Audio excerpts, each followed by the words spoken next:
Absolutely. That's why we ordered it again. Where did you have it? Just curious. Is it here at Brennan's or somewhere else?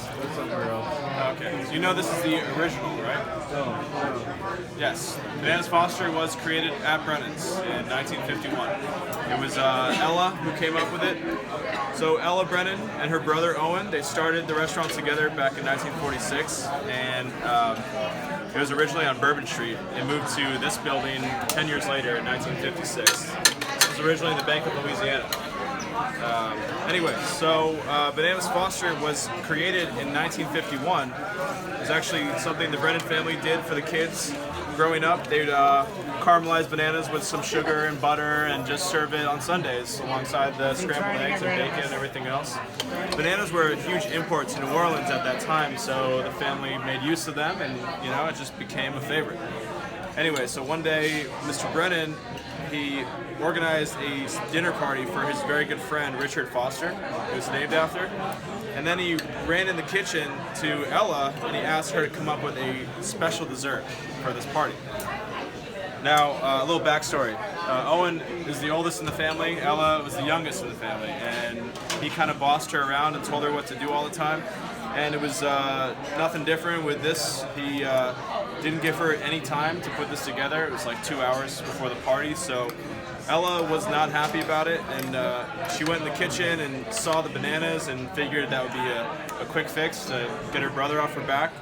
And then she turns and sees some vanilla ice cream in the kitchen and remembered that her brother hated vanilla ice cream and was just tired of all of his demands, and used that to get back at him for, you know, all the crap that she has to deal with.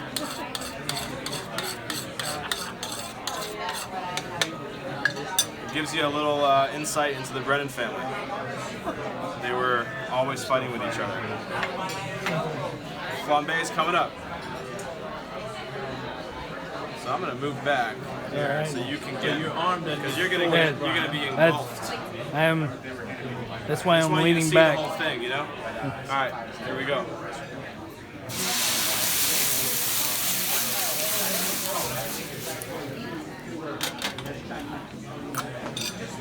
Some 80 proof rum right there.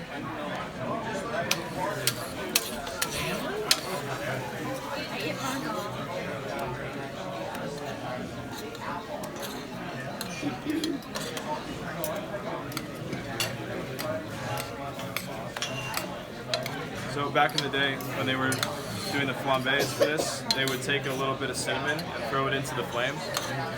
You know, it looks cool and it sparks up and it's part of the show. But one night, that cinnamon, it flew up into the ventilation, and there was dust that had been building up over the years, and it actually set the dust on fire and burned down the whole second floor. Oh my God. So apparently the dessert was a big hit. It was.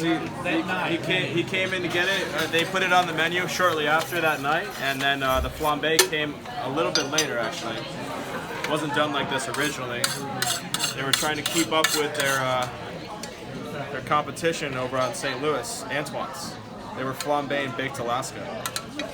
And that's when they decided to flambe the bananas. And it all came together. A little bit of caramel on top of this.